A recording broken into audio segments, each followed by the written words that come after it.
Yeah, thank you, and hello, DESCON. Glad to be with you, even though it's remote this time.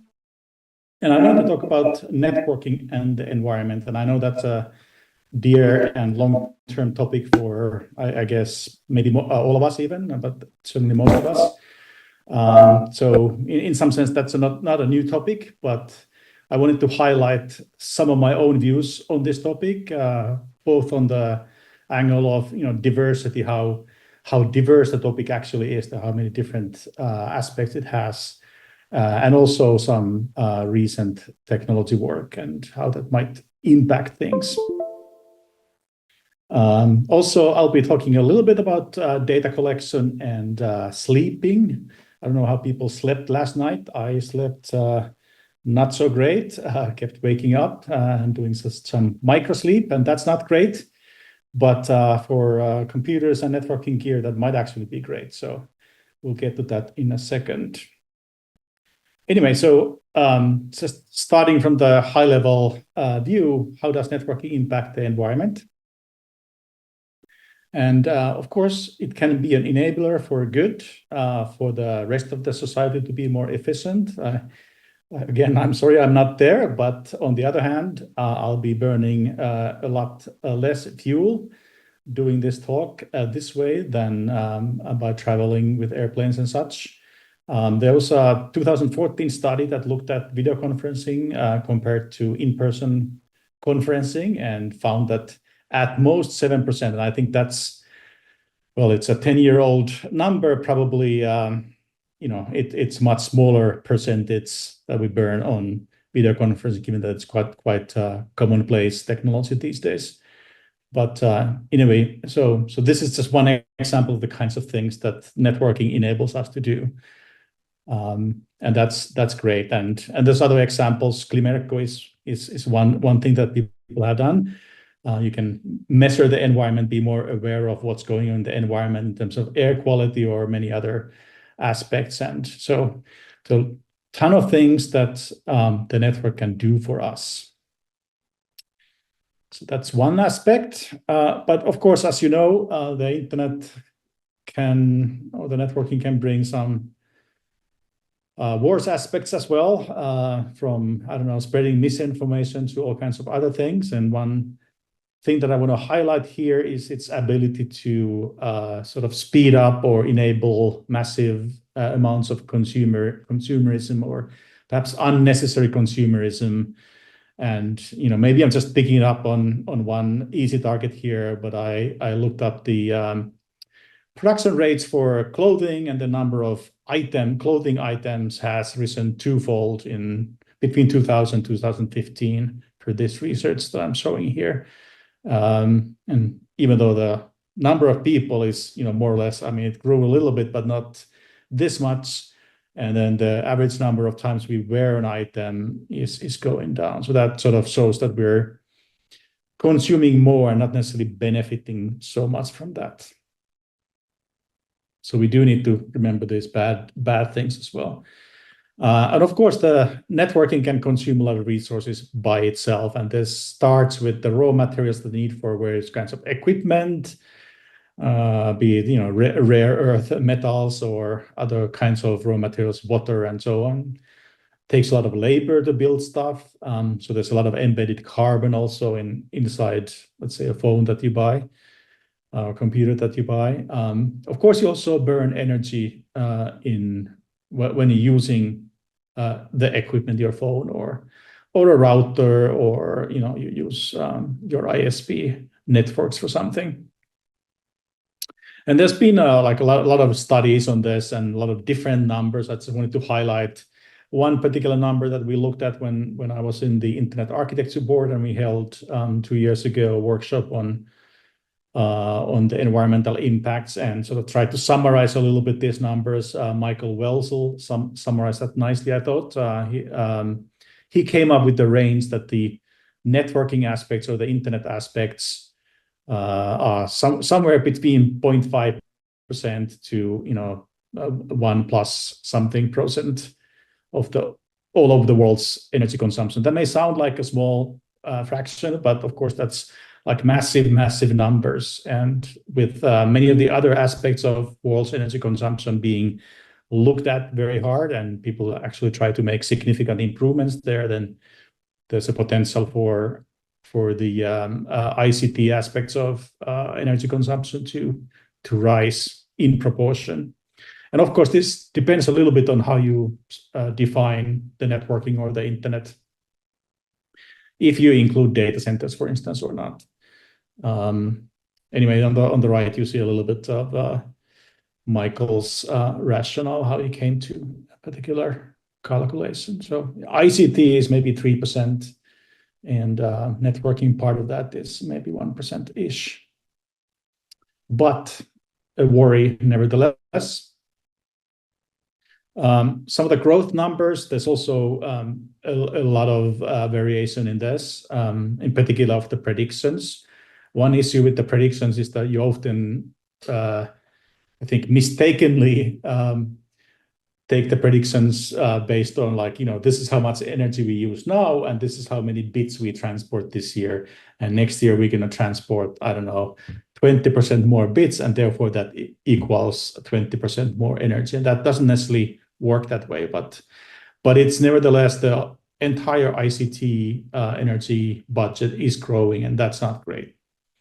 One sort of important aspect, I will return to this a bit later, is, I think this is from David Sheehan's paper from 2 years ago, where he discussed the nature of where the energy consumption and power consumption comes from, and it seems to come in his research largely based on upgrades, that you sort of dimension things for the worst case or the peak demand, and then as the demand does grow, then eventually you feel like we need to upgrade now to get the bigger router or whatever, and if the router isn't working optimally, like can't scale its energy consumption to the actual demand at this particular time, then we're kind of wasting energy just because of these upgrades. I do want to make the point that we can actually make ICT technology much more efficient, and then there's some good proof points. Of course, various specific pieces of equipment and specific technologies are, could name many examples, but one interesting angle is that in Jens Malmarin's research from 2022, they looked at different operators in Europe. I think this was maybe just the mobile operators. I'm not quite sure. I can't remember.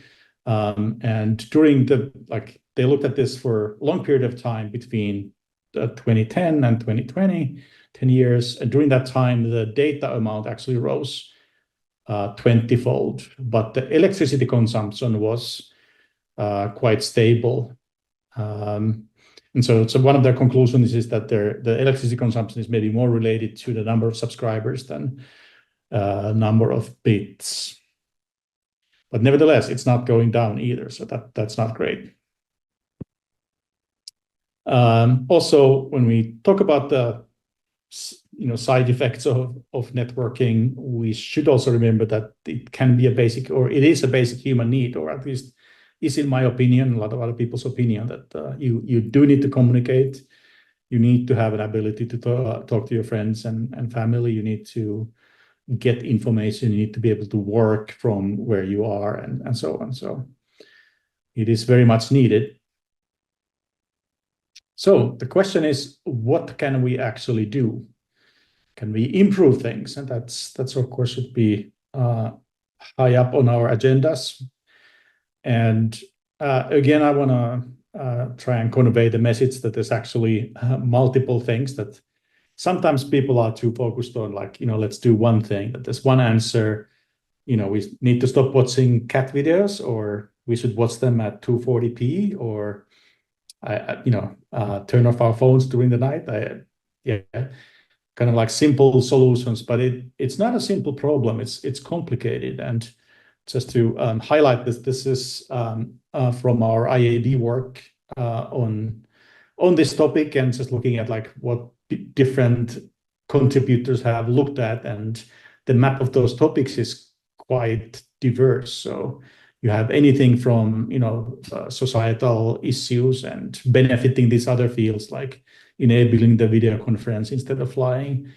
But then you also have a lot of like understanding and measurements that we need to understand what's going on. That's like step one for any improvements, obviously. And then when it comes to improvements, there's again like plethora of different things. Depending on who you are, you will naturally gravitate towards a particular angle in these improvements. If you're a programmer, then your angle is maybe, how can I improve my algorithm? How can I improve my software, the implementation aspects? Or if you're a chip vendor, then, we'll, migrate to a newer technology in the chip design, and then, we can cut down the energy consumption by half or whatever. But it's also lots of other things, avoidance of some things, even like, some of the proof of work crypto mechanisms are not really beneficial from an environmental point of view. So if we really don't need them, then we perhaps should avoid them. And then there's lots of like what I should call like technology aspects. And of course, if I work on routing protocols or whatever little piece of technology, then I'm going to think that I can tweak these technical solutions slightly in order to make improvements. And the sort of the message here is that it's not one thing that we need to do, but it's multiple things. And all of us actually have to, like, whatever our field is, then please focus on your field and try to improve what you're working on. It's not going to alone save the entire world, but if you take all of these activities together, then that's going to be helpful. So summarizing, the improvements come in many different forms. Maybe the number one is the second order impacts, enabling the rest of the society act in new ways, that we do the video conference or whatever other thing that's better, or get more information about the quality of the environment today, like with the air quality measurements. Of course, energy sources is also, that's like basic simple choice, like are you using green energy or something else for running your network, for instance. But that's a fairly important factor, and a good chunk of the ICT industry actually is pretty keen on these greener energy sources. I don't have an exact number for that, but some well-known brand names do quite a lot of this. But of course, that alone isn't enough, because there's only limited amount of that available, at least for now.